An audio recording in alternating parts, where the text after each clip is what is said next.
Blanche-Neige.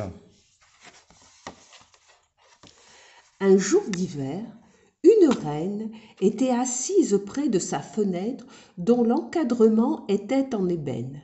Elle brodait. Tout en brodant, elle regarda la neige tomber et se piqua le doigt Aïe! avec son aiguille. 3 gouttes de sang tombèrent sur sa broderie blanche. Comme le rouge était beau, la reine dit alors: si seulement je pouvais avoir un enfant dont la peau serait aussi blanche que la neige, les lèvres aussi rouges que mon sang et les cheveux aussi noirs que l'ébène.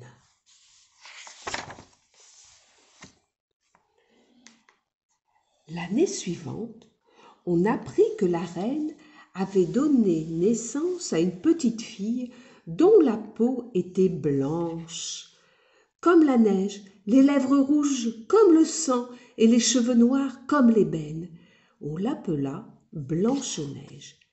Peu après la naissance de l'enfant, la reine mourut. 1 an plus tard, le roi se remaria. Sa nouvelle épouse était très belle, mais elle était très fière. Elle ne pouvait supporter qu'une autre soit plus belle qu'elle. Elle possédait un miroir magique qui répondait à ses questions. Lorsqu'elle se regardait dans ce miroir, elle lui demandait: Miroir, miroir joli, qui est la plus belle du pays? Le miroir répondait: Majesté, vous êtes la plus belle du pays. Alors elle était satisfaite. Mais Blanche-Neige grandit et devint de plus en plus belle. Un jour, lorsque la reine interrogea son miroir, il lui répondit: Majesté, vous êtes très jolie, mais Blanche-Neige est 1000 fois plus belle que vous. La reine devint verte de jalousie. Elle fit appeler un chasseur et lui dit: Emmène cet enfant dans la forêt et tue-la. Le chasseur obéit et emmena Blanche-Neige. Mais lorsqu'il tira son couteau de chasse de son fourreau, Blanche-Neige commença à sangloter. Gentil chasseur, épargne-moi. Je vais m'enfuir et me cacher dans la forêt. Je ne retournerai plus jamais au château. Le chasseur, très ému, dit alors: Sauve-toi, pauvre enfant. Blanche-Neige était seule dans la grande forêt. Après avoir beaucoup marché, elle aperçut une petite maison au loin. Elle s'en approcha et y entra pour se reposer. Dans cette maison, tout était petit et mignon. Blanche-Neige était fatiguée. Elle se coucha sur les petits lits qu'elle avait rapprochés les uns des autres et s'endormit. À la tombée de la nuit, les maîtres de maison rentrèrent du travail en chantant. Il s'agissait de 7 petits nains qui travaillaient dans les montagnes.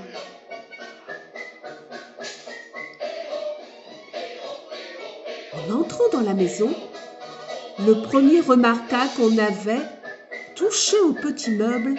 Inquiet, ils montèrent tous voir à l'étage.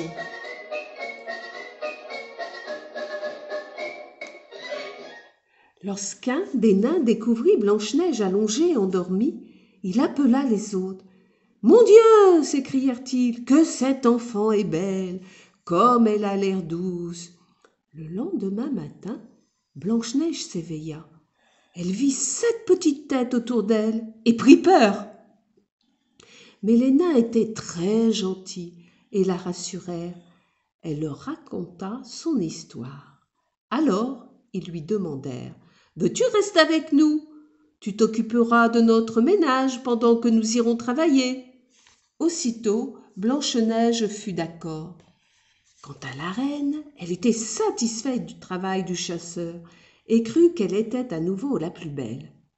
Pour en être certaine, elle s'adressa au miroir. « Miroir, miroir joli, qui est la plus belle du pays ?» Et le miroir répondit: « Majesté, vous êtes la plus belle ici, mais Blanche-Neige, chez les 7 nains, est 1000 fois plus belle que vous. » En entendant les paroles du miroir, elle trembla de rage. « Blanche-Neige doit mourir » hurla-t-elle. Alors, elle alla dans une chambre secrète et prépara une pomme empoisonnée. Puis, elle se déguisa en paysanne et se rendit chez les 7 nains. Lorsque la méchante reine frappa à la porte, Blanche-Neige, méfiante, mit la tête à la fenêtre et lui dit « Je ne peux laisser entrer personne. »« Très bien, petite, lui répondit la paysanne, ce n'est rien, je veux seulement te faire goûter une de mes pommes. » Et elle lui tendit la pomme empoisonnée.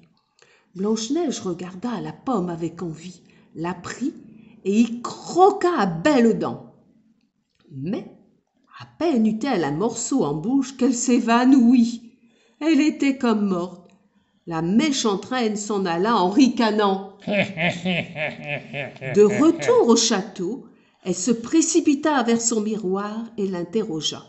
« Miroir, miroir joli, dis-moi qui est la plus belle du pays. » À sa plus grande joie, le miroir répondit « Majesté, Blanche-Neige est morte. Vous êtes maintenant la plus belle du pays. » Lorsque les petits nains rentrèrent du travail, ils furent bien étonnés de ne pas voir Blanche-Neige sur le seuil comme d'habitude. Ils la découvrirent étendue dans la maison. Ils lui fabriquèrent aussitôt un cercueil de verre et l'y déposèrent tout doucement. Blanche-Neige reposait dans le cercueil et ne changeait pas. Sa peau était toujours aussi blanche, ses lèvres rouges comme le sang et ses cheveux toujours aussi noirs. C'est d'ailleurs pour cela que les nains prétendaient qu'elle n'était pas vraiment morte, mais qu'elle dormait. Un jour, le fils du roi arriva dans la forêt. Il s'arrêta chez les nains. Toc toc, frappa et demanda s'ils pouvaient passer la nuit chez eux. Les nains acceptèrent sans hésiter, et dans la soirée, ils emmenèrent le prince près du cercueil de Blanche-Neige. En voyant cette belle jeune fille, le prince dit aux nains « Laissez-moi emporter le cercueil, je crois que je ne pourrai plus vivre sans Blanche-Neige. » Les petits nains furent très émus, et après s'être concertés, ils acceptèrent la proposition du prince. Le fils du roi fit alors emporter le cercueil par ce serviteur. L'un d'eux trébucha. Padaboum! Aussitôt, le morceau de pomme empoisonné que Blanche-Neige avait croqué sortit de sa gorge. Plouc!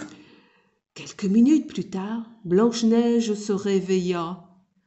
Oh! Elle ouvrit les yeux et s'étira. Oh! Elle demanda tout étonnée. « Ah, mon Dieu, où suis-je? Qu'est-il arrivé ?» Heureux de voir Blanche-Neige éveillée, le prince lui prit la main avec douceur et lui répondit « Ne crains rien, ma belle, tu es auprès de moi. » Le prince raconta à Blanche-Neige tout ce qui s'était passé et ajouta « Veux-tu revenir avec moi au château et devenir mon épouse ?» Comme le prince plaisait à Blanche-Neige, elle partit avec lui. La semaine suivante, les 7 nains furent invités au mariage de Blanche-Neige et du prince. La fête fut magnifique. Les 7 nains s'amusèrent comme des fous. Blanche-Neige et le prince vécurent pendant de nombreuses années heureux dans leur grand château.